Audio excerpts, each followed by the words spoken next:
Hola, buenas tardes a todos y bienvenidos a este patio de la Infanta de Fundación Ibercaja, a una presentación que seguro que va a ser muy interesante. Presentamos la novela, el thriller histórico sobre la Corona de Aragón, Angélicus, de Joaquín Molina, un escritor de Barcelona que ha venido ya a visitarnos. Le agradecemos mucho el esfuerzo de venir a Zaragoza, y también a Carolina González, ella es periodista de Aragón Televisión, y van a estar dialogando sobre este thriller histórico que nos habla de la historia del infante Jaime, de Leonor de Castilla. Y bueno, yo no he leído la novela, le estaba diciendo a Joaquín que tengo muchísimas ganas de hincarle el diente porque tiene una pinta maravillosa. Tenemos fuera la librería París, que está vendiendo ejemplares, y cuando acabe este acto el autor estará fuera firmando a todos los que lo deseen. Bueno, hoy ya sabemos que es un día un poco raro después de las fiestas del Pilar, parece que nos cuesta a todos arrancar un poco, pero era el único día que podíamos cuadrar con el autor, y aquí estamos presentando Angélicus. Seguro que les va a encantar, les va a enganchar la historia. Ellos van a dialogar en torno a 40 minutos, y después, bueno, pues si lo desean, el que quiera puede intervenir. Por mi parte nada más, y Carolina, tienes la palabra. Gracias a todos. Gracias, Maite.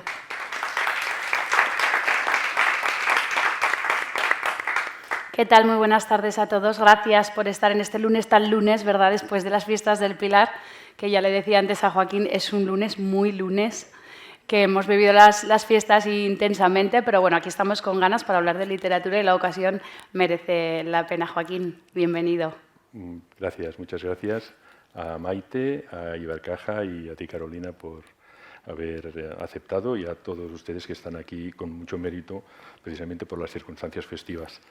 Gracias. Vamos a hablar de tu último libro, una novela histórica, la primera en castellano. Vamos a hacer también una presentación, ya lo conocen todos ustedes, pero bueno, vamos a hacer una pequeña presentación así como oficial, la de la biografía que hay que leer del autor antes de empezar. Joaquín Molina es licenciado en Geografía e Historia, especialista en Heredad Moderna, completó sus estudios en Reino Unido y Alemania, ha hecho trabajos de traductor, de profesor de idiomas, da clases de historia y de historia del arte en un instituto de Badalona. Es autor de 5 libros, 3 de ellas novelas históricas. Además, la primera se estrenó con un gran éxito porque en 2014 recibió el premio Néstor Luján de novela histórica por la Rosa entre els Jocs. ¿Lo hemos dicho bien? La Rosa, sí. Y hoy está aquí, ya lo saben, por Angélicus, que es una novela histórica. Yo le decía a Joaquín antes de empezar, una novela además muy rápida de leer, porque enseguida te atrapa la historia, y además aquí sabemos bien, conocemos bien, porque habla también de la corona de Aragón, y además todo en un mismo escenario, entre septiembre y noviembre de 1319, y con un hecho muy concreto, que es un rechazo al matrimonio del infante Jaime a la princesa Leonor de Castilla. Joaquín, ¿por qué elegiste ese momento? Es un momento muy interesante de la historia porque, bueno, primero el siglo XIV es un siglo de cambio. La gente suele tener la tendencia a englobar la Edad Media como si fuera una etapa, pero eso es solo un recurso de manual y un poco también, si se me permite, para tener a los alumnos tranquilos y para situar las cosas, ¿no? Pero es un concepto que se acuña en el Renacimiento, en el siglo XVI, que busca otra vez valorizar la Edad Antigua. Entonces, lo que hay entre la Edad Antigua, el fin del Imperio Romano, la caída del mundo antiguo y la llegada del Renacimiento, es vista como una especie de túnel tenebroso. Entonces ellos lo llamaron la Edad Media, ¿no? Este adjetivo casi geográfico no responde a la realidad. En realidad no existe la Edad Media. Lo siento. Existen periodos, ¿no? Hay un renacimiento carolingio, por ejemplo, en el siglo VIII. Hay un periodo a partir del año 1000, cuando se acaba la neurosis del milenarismo, en la que renacen las ciudades. En fin, hay toda una serie de periodos, y el siglo XIV es un periodo de cambio muy interesante. Se empieza a sentar lo que podríamos llamar un primer cientificismo, un empirismo. Aparecen gente como Francis Bacon o como Guillermo de Ockham, que tienen ya una mirada muy analítica, muy científica, buscando las causas no tanto en lo religioso, sino en el entorno, ¿no? En la naturaleza. Tenía que ser así porque uno de mis personajes piensa de esta manera. Uno de estos personajes que hace el papel de investigador, de alguna manera tiene este rol y por lo tanto al menos tenía que ser en esta época porque es cuando sí que se produce este cambio de mentalidad más detectivesca, podríamos decir. Es un siglo en el que las mujeres empiezan a reaccionar contra una tradición muy antigua de misoginia en la literatura. Marguerite de Pizan, que es una mujer un poco posterior, pero del siglo XIV, que reacciona contra esta actitud y tiene un libro que reivindica el papel de la mujer en la historia, en la sociedad y en la cultura. Con lo cual, es un periodo de cambio muy interesante.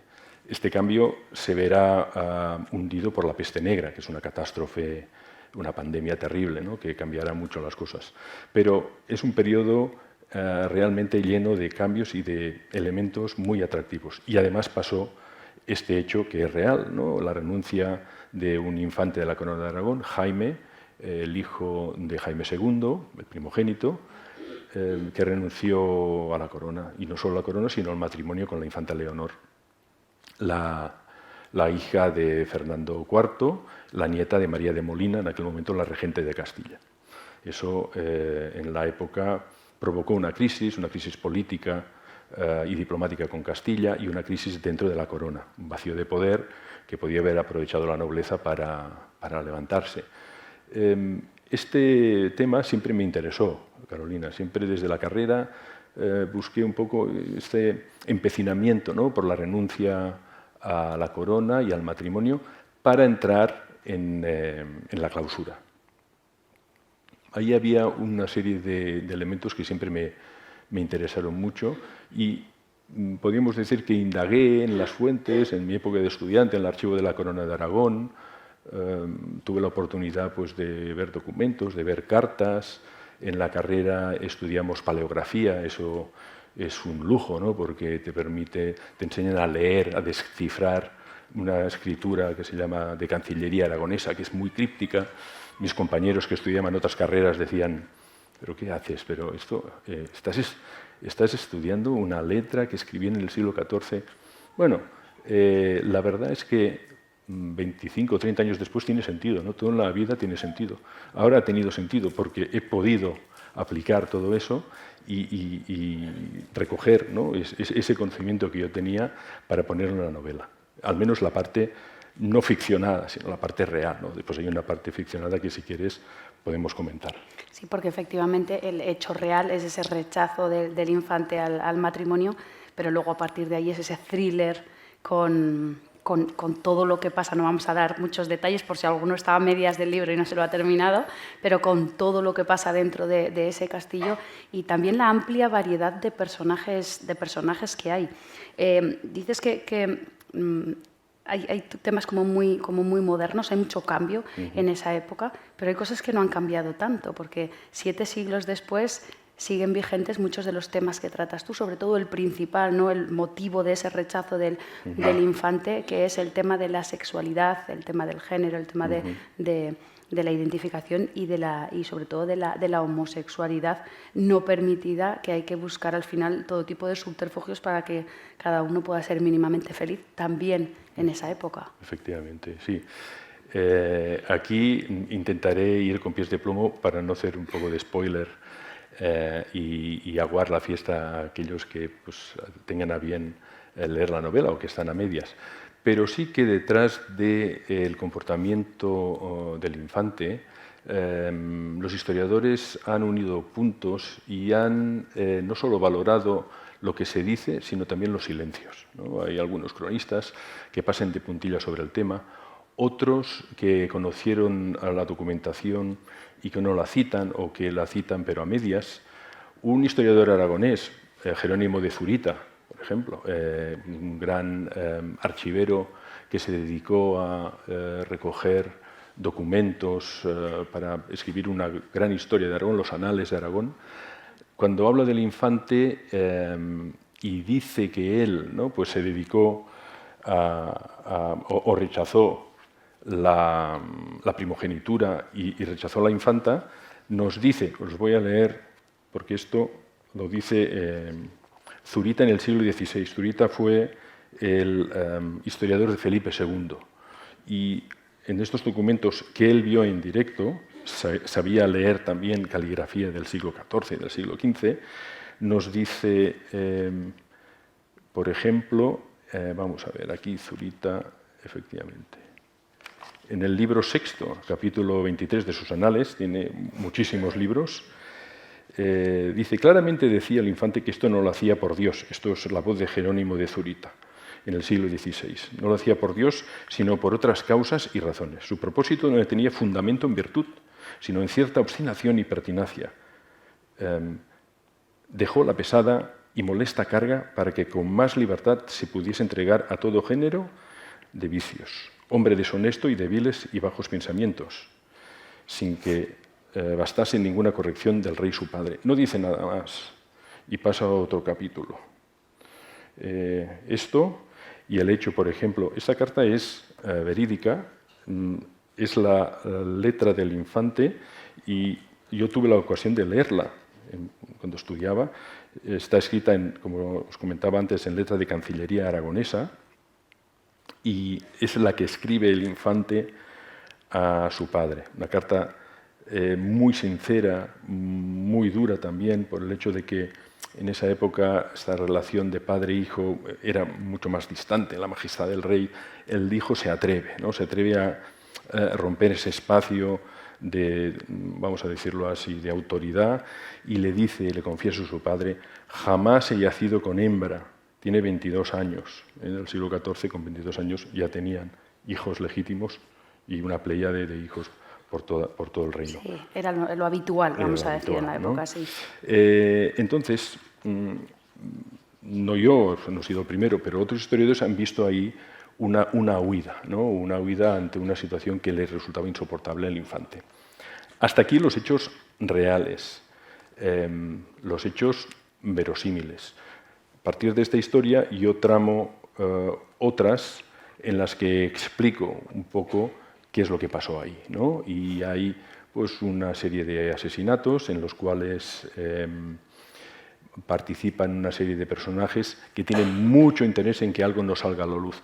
No tanto la homosexualidad, porque esto yo creo que ya a partir de la primera parte del libro se puede intuir, sino un documento que sí que podría hacer temblar de alguna manera los cimientos no solo del reino, sino también de la cristiandad.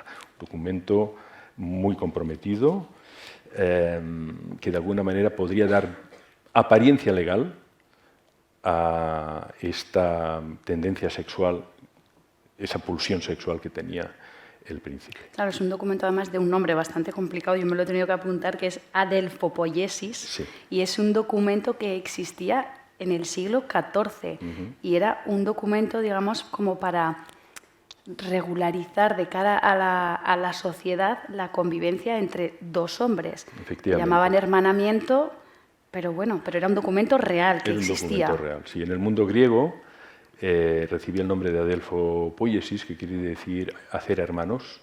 En Occidente se llamaba Fraternitas Iurata y consistía en un documento legal en el cual dos hombres se comprometían a compartir los bienes, a cuidarse mutuamente de por vida.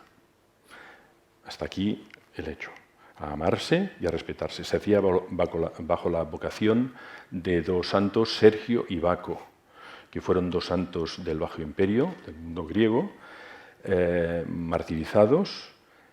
Según la leyenda, fueron enterrados uno lejos de otro, pero por la noche se querían tanto, se tenían tanto apego, que los cadáveres acabaron moviéndose y acabaron enterrados juntos. Esto dice la leyenda. Había una fórmula ritual, el sacerdote hermanaba a las dos personas con un lazo, se rezaban toda una serie de introitos y de oraciones, y ahí acababa el acto.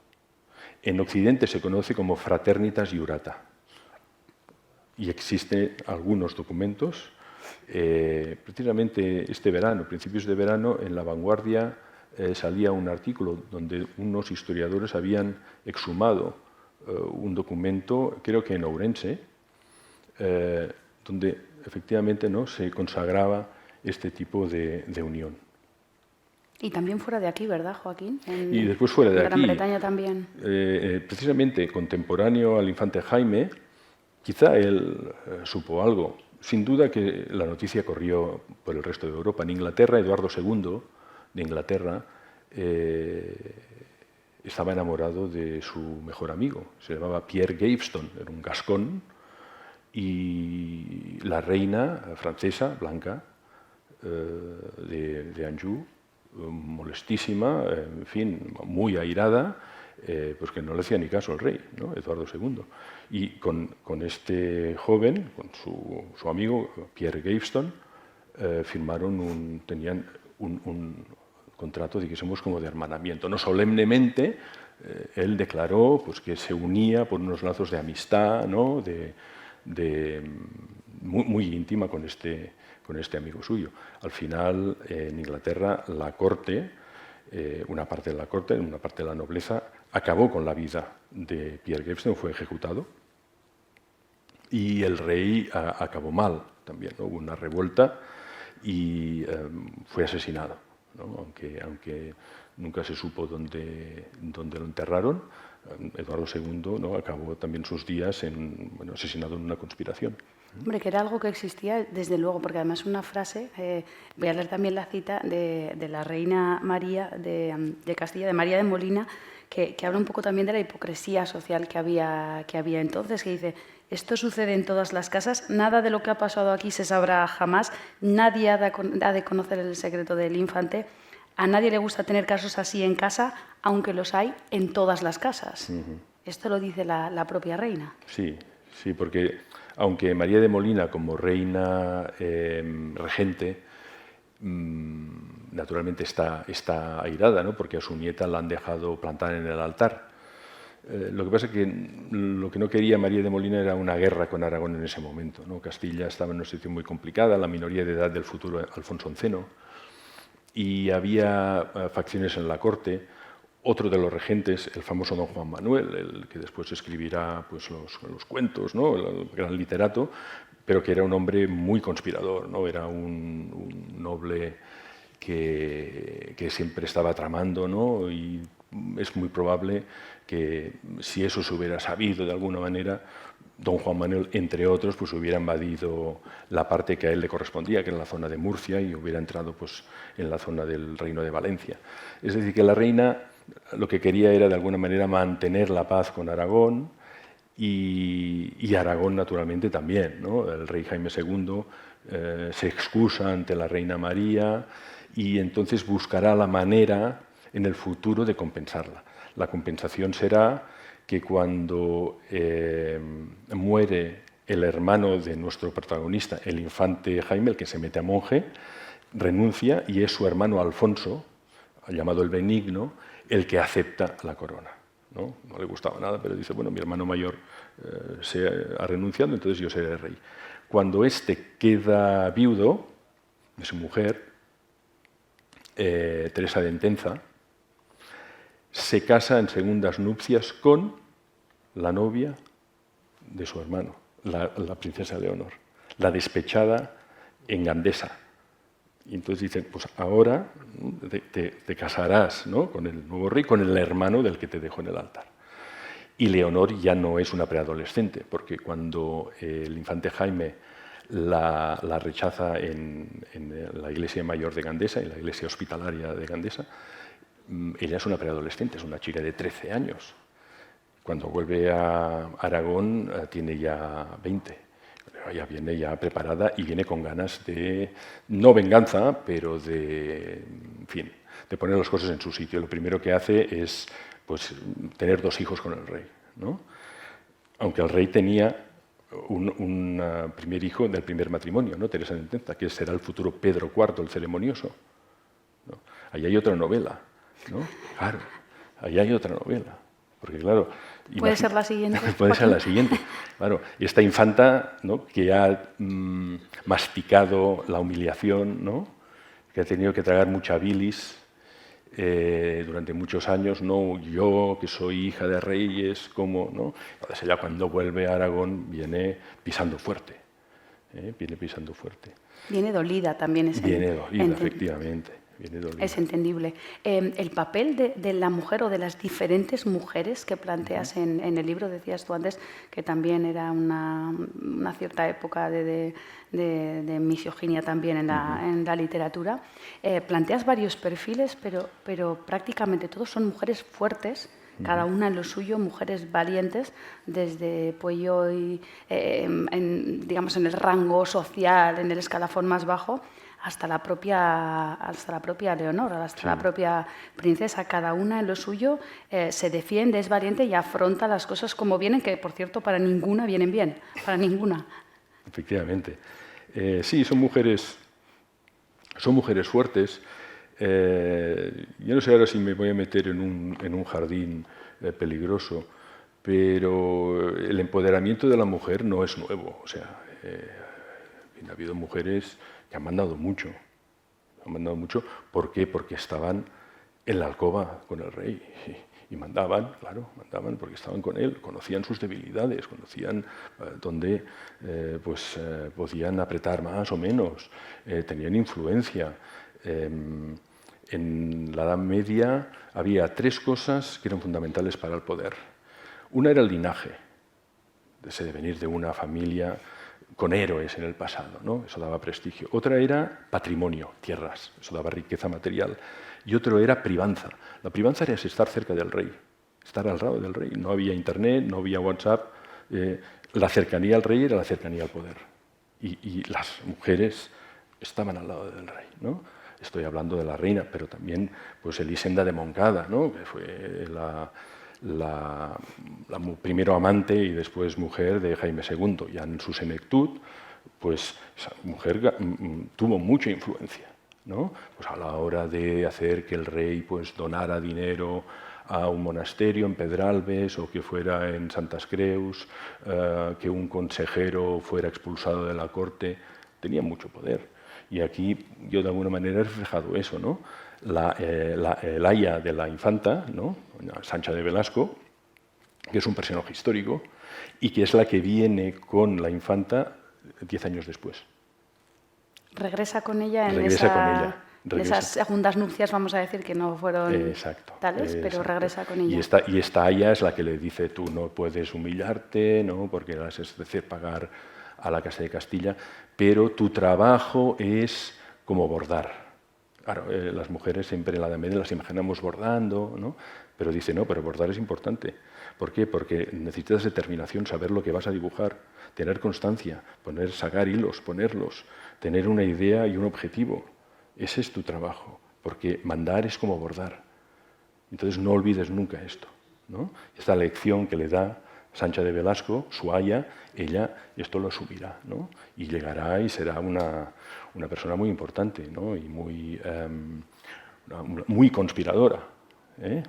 Muy conspiradora. Eso te iba a preguntar también. Bueno, por medio está Blanca de Bernués, que es esa dama ¿no?, del séquito de la princesa Leonor, que hace un poco también de rebaja de esas ganas de poder y de esas ansias que tiene efectivamente el aya de la princesa. Y también planteas la rivalidad propia entre las mujeres. Igual que se instruyen unas a otras y se ayudan, también hay esa rivalidad por la ambición, fundamentalmente de poder. Es el caso de Aya. Porque efectivamente la infanta viene rodeada de un séquito, ¿no? En este séquito van damas, ¿no?, las damas de la corte.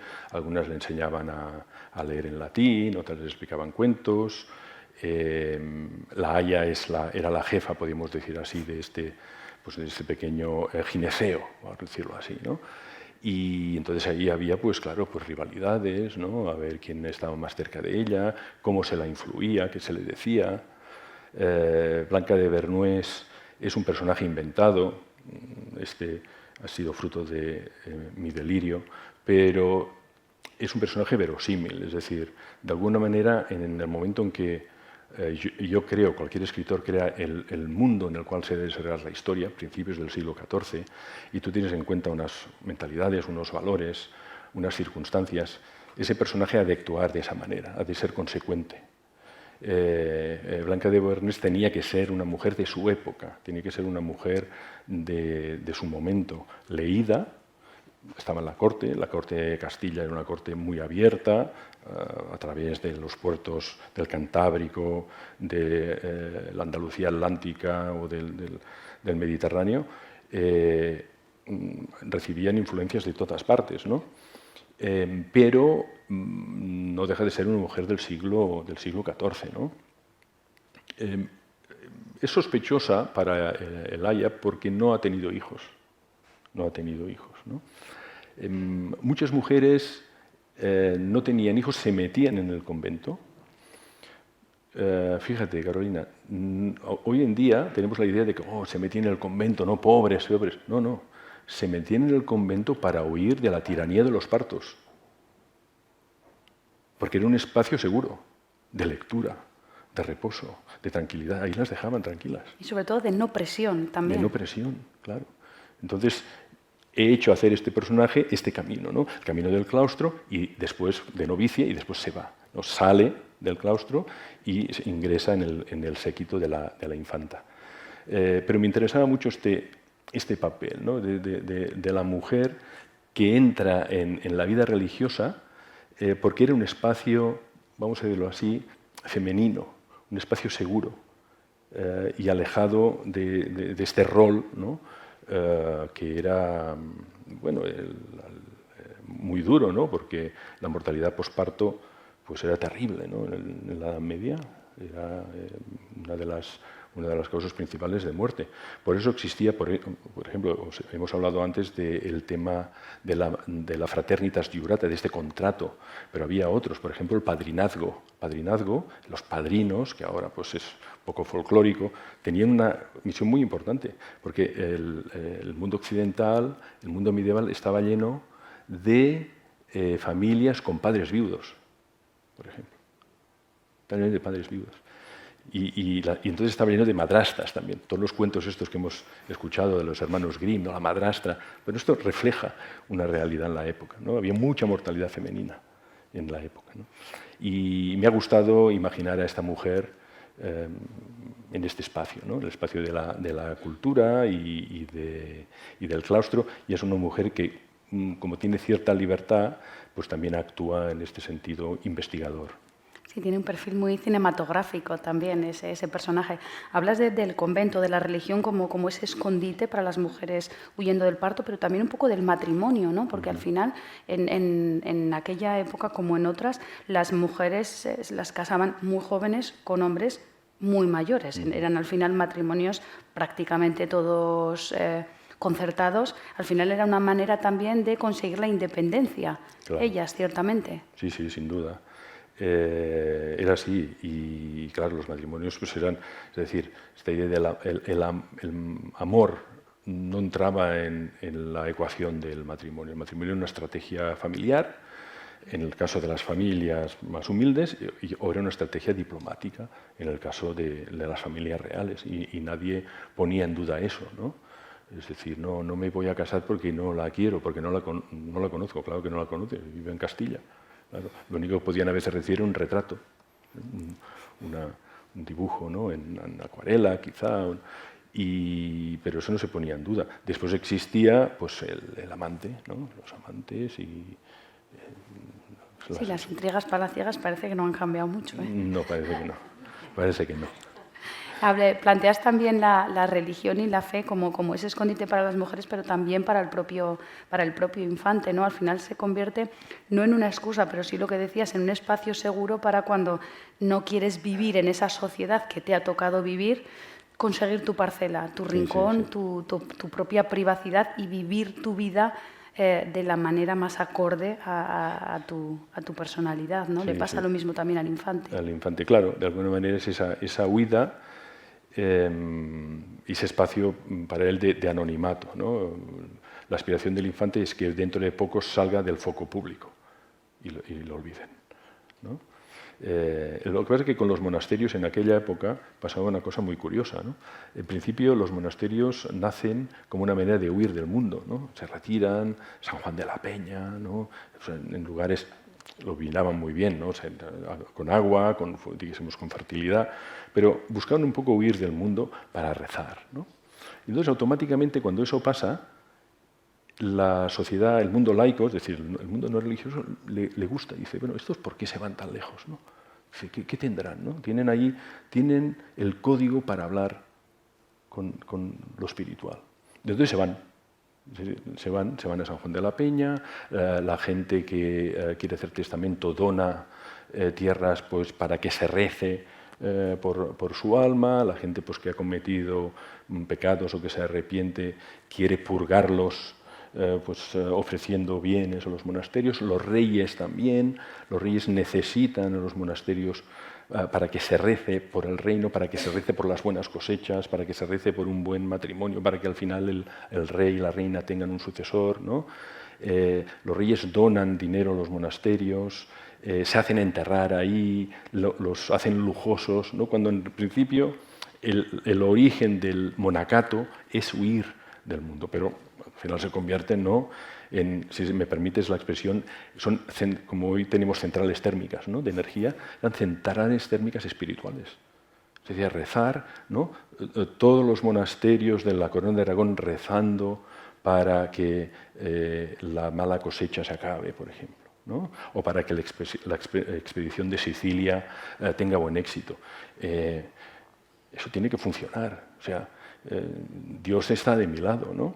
Jaime II tenía muchas reliquias también, tenía una gran colección de reliquias y se había gastado mucho dinero y muchas embajadas en ir hasta el Imperio Otomano, hasta el territorio mongol, porque ahí pues, había un trozo de la Verónica o había un resto de, por ejemplo, ahora recuerdo, un trozo de la cruz donde se crucificó a Dimas, el buen ladrón.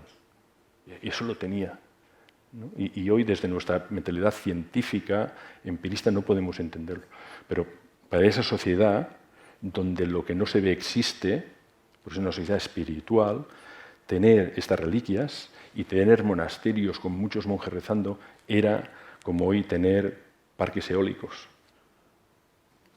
Porque eso realmente lo que hacía era reforzar el reino, ¿no? Ponerlo detrás. Al final, como las cosas no salen bien, pues hay un poco de decepción por parte de Jaime, ¿no? Porque dice, bueno, ¿qué ha pasado aquí, no? ¿Por qué me castigas de esta manera? Y al final es un poco la contradicción también, ¿no? Por como intentar pagar esa paz o esa buena suerte de las cosechas con el materialismo puro y duro, la ambición, el poder, el dinero, que es algo que en teoría es de todo menos religioso, menos, ¿no? Exacto, sí. Son juegos y estrategias de poder, de alguna manera.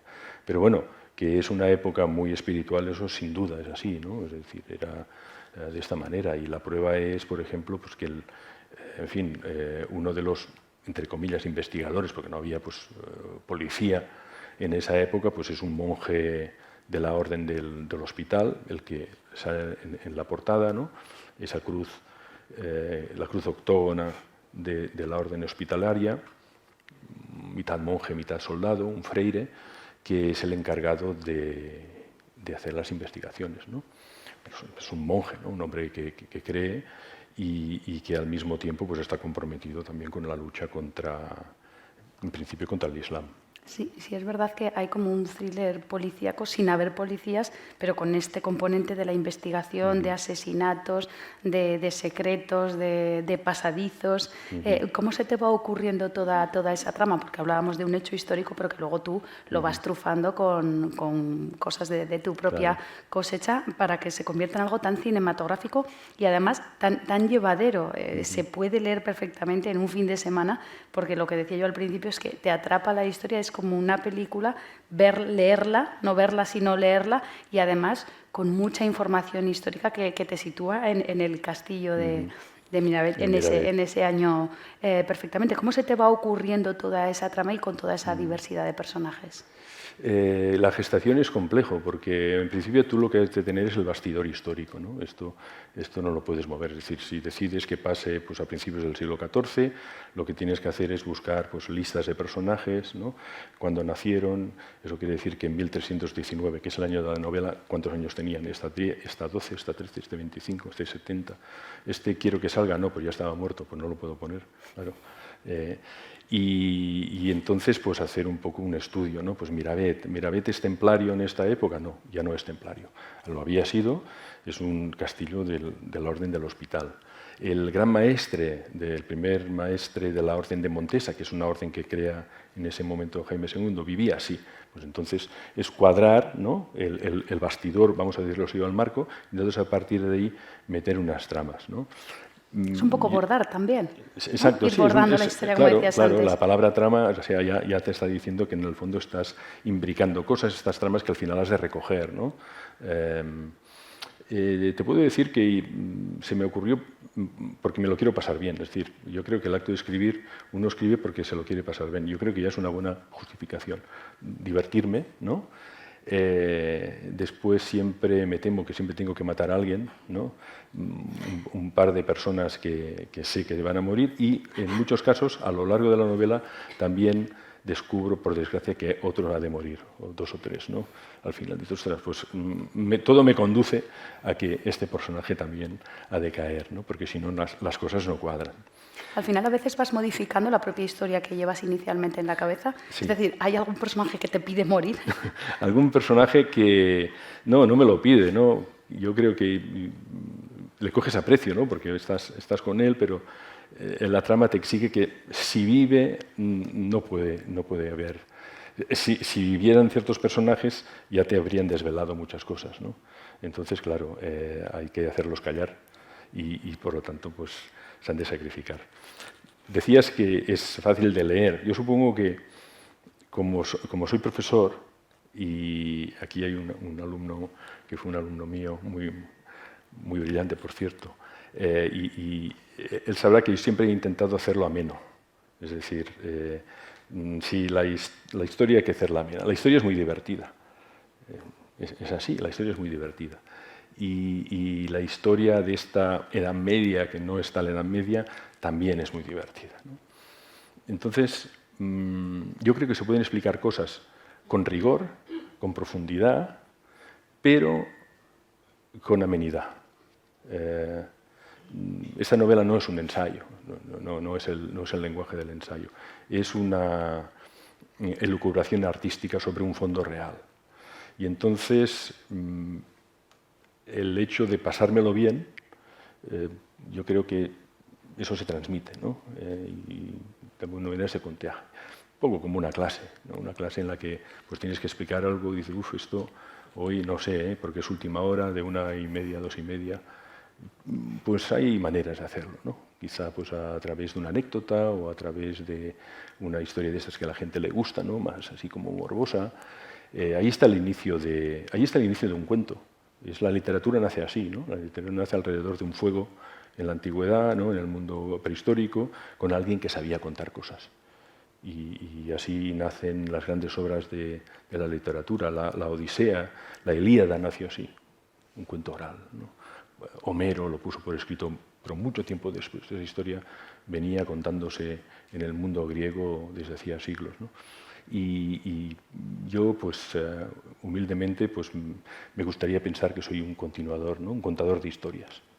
Desde luego la novela tiene todos los componentes para hacer de esta historia, de esta narración de historias, muy atractiva, porque tiene pues, intriga, tiene asesinatos, tiene investigación, tiene amor y tiene también justicia, que es un concepto que al final también gusta, ¿no? Esos finales felices en el que ves que se hace justicia cuando parece que es imposible que se haga justicia, pues también hay un elemento del pueblo que lo está pasando mal, que cuando tiene la oportunidad de hacer justicia, la hace.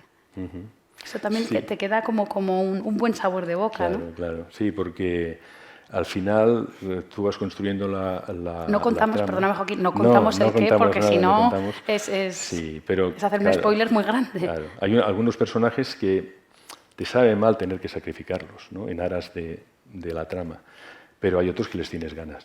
Entonces a esos ahí pues te recreas, ¿no? Un poco. Con esos disfrutas, ¿no? Sí, escribiendo. Sí, ahí sí, exacto. Creo que no podemos contar más. No contamos más, no contamos por si acaso. más. Hay aquí un alumno, luego le preguntaremos si nos dejas que... he leído que en algunas de tus entrevistas dices que les contabas a tus alumnos que la historia sirve para conocer el presente. ¿A día de hoy estás seguro? Con todo lo que pasa en el momento político y social que vivimos. La historia, yo creo que sí. Yo siempre he pensado que la historia es un instrumento muy útil, ¿no? Claro, vivimos en una época tan cientificista que, con todos los respetos, porque yo tengo familia y amigos, pues son ingenieros, y oye, es estupendo. Pero esta idea tan utilitarista de qué me sirve esto, ¿no? De qué me sirve pues leer a Góngora, ¿no? O de qué me sirve la historia. Pues la historia es un instrumento, ¿no? La historia no sirve para entender o saber cosas del pasado, listas de reyes, bueno, eso es accesorio. Sirve para comprender el presente. Y fíjate que hablamos del pasado, pero para poner luz al presente y para orientarte hacia el futuro. Es un GPS de cara al futuro. Es decir, si tú conoces de dónde vienes, si tú conoces tu hoy, porque el hoy está hecho del pasado. Es como una cuerda que tiene diferentes nudos, ¿no? Es lo que decíamos antes de la trama. Todo viene del pasado, todo está entrelazado en el pasado, ¿no? Cuando tú paseas por tu ciudad, paseas por Zaragoza y ves una calle, Jerónimo de Zurita, claro, Jerónimo de Zurita, pues claro. César Augusta, claro, ves la estatua de Augusto, la muralla, en fin, la historia está presente. O sea, la historia es, vamos a decirlo así, o el presente es la plasmación del ayer. Por lo tanto, esta idea de que la historia, ¿no? Pues es una asignatura, bueno, ¿de qué sirve? Para mí es falsa. Mira, hay una historia, no es una anécdota, es una historia real. En el principios del siglo XX, finales del XIX, principios del XX, Winston Churchill, los grandes gestores del Imperio Británico, del Imperio Alemán o de la Francia colonial, estudiaban, en el caso de Churchill, en Eton, en Oxford, y yo he tenido oportunidad de saber lo que estudiaban. He tenido los cursos que estudiaban, igual que hoy los alumnos de bachillerato pues tienen historia contemporánea, el programa de asignaturas. Y te sorprendería el tipo de asignaturas que tenían. Griego clásico, literatura griega, historia de Roma, historia de la antigüedad, de Gibson. O sea, la gente que tenía que regir el Imperio Británico, no los que hacían los puentes que iban a Glasgow, estos estaban ahí, bueno, pero los importantes eran estos, porque ellos eran los gestores del Imperio Británico, que tenían que tener una visión geopolítica. Los ingleses, por eso tenían Gibraltar y tenían Malta y tenían el canal de Suez para conectar el imperio con la India, el camino corto para no pasar por el sur de África. Tenían una visión humanista del presente y de la historia. La historia de Roma les servía para encontrar ejemplos, ¿no? Pues, ¿qué hizo en este caso la República o el imperio, ¿no? ¿Cómo caen los imperios? ¿Cuál es la estrategia para conquistar un país, ¿no? Los norteamericanos, que tienen mucha tecnología, pero que tienen esta mentalidad de ejecutivo de lo quiero para ayer, les falta eso. Por eso invadieron Afganistán. Afganistán nunca ha sido invadido. Alejandro Magno pasó por ahí, vio aquello, tribus separadas sin un poder central, se casó con la hija de un reyezuelo, Roxana, para tener la espalda cubierta y siguió hacia la India. Los británicos se metieron muy poquito, los rusos también muy poco. Es ininvadible Afganistán. Y los americanos van y se meten. O sea, ¿alguien no les contó la historia de Eurasia? ¿O no tenían algún asesor en el Pentágono, algún libro que les informara de eso? Es posible que lo supieran, entonces es peor, entonces son malos. O sea, por un interés de armas, quizá. O sea, me temo que no eran ignorantes. Quizás sí. En cualquier caso, las dos cosas son malas. O sea, o son ignorantes o son malos. Que voluntad, ¿no? Claro, claro. Pero sí, para mí la historia es muy importante. Claro. Quizá ahora el reto es aprender a enseñar historia. Sí, supongo, aprender a enseñar. Yo siempre estoy aprendiendo, realmente, porque como estás trabajando con material sensible, es decir, no estás en una fábrica, son personas, los tienes delante y son de generaciones diferentes, ¿no? No es el mismo alumno hoy, 2024, que en el año 2000 o en el 98, cuando yo ya daba clases. Ha cambiado, ¿no?, el perfil, las personas, ¿no? Pero es verdad que el sistema es como muy inflexible, ¿no? Aunque haya cada año una reforma del sistema educativo, pero al final es verdad que los programas son como muy inflexibles y la historia, como en otras tantas cosas, como literatura también propiamente, siempre hay los mismos libros que leer, pues en historia igual los mismos hechos que aprenderse de memoria, que repetir, pero poco que entender, que por qué aquellos hechos y qué es lo que nos tienen que enseñar de cara al futuro, ¿no? Claro. Bueno, una cosa son los programas y otra son los profesores. O sea, entonces yo creo que profesores tenemos una idea clara de lo que hay que hacer, personalmente. Ahora habrá algún inspector de educación que está tomando notas. Bueno, sí. Este libro es un poco esta idea de explicar un hecho, de intentar sumergir al lector en una época apasionante para mí, que es la Edad Media, una época en la que las cosas existían, es decir, lo mágico, lo milagroso o lo diabólico podía estar en cada esquina, ¿no? Porque este mundo subjetivo, impresionable, hacía que eso fuera así, ¿no? En realidad el mundo nunca ha sido nada objetivo, es según cómo la sociedad lo ve. Entonces, en esa época, pues, las creencias eran muy fuertes, ¿no? ¿Y ya existía entonces la manipulación histórica también? Porque es intrínseca a la historia. Existía, claro, sin duda existía, y tanto manipulación, por desgracia, ha existido siempre. Bueno, pues vamos a terminar aquí esta charla, este diálogo que hemos tenido para presentar esta novela, que es Angelicus, de Joaquín Molina, que es la última y que, por cierto, si quieren, ahora va a estar firmando ejemplares fuera, lo van a poder comprar si no lo tienen, y darte las gracias por esta charla tan entretenida, tan didáctica, y ojalá la historia se aprendiera así siempre. Muchas gracias, Joaquín. Gracias, Carolina, muchas gracias. Gracias A todos ustedes.